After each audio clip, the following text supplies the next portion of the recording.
Hello, my name is Natasha Davis. Excuse my appearance. I'm a bit under the weather.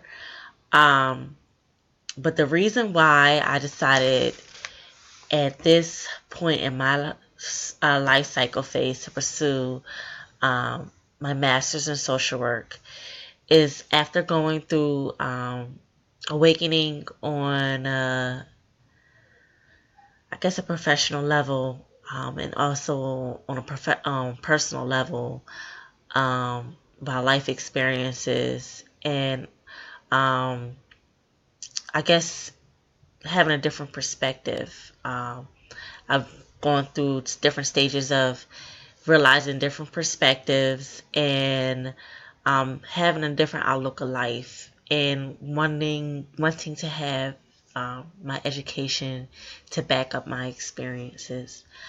And I look forward to obtaining my master's in these next 2 years, 2, 3.5.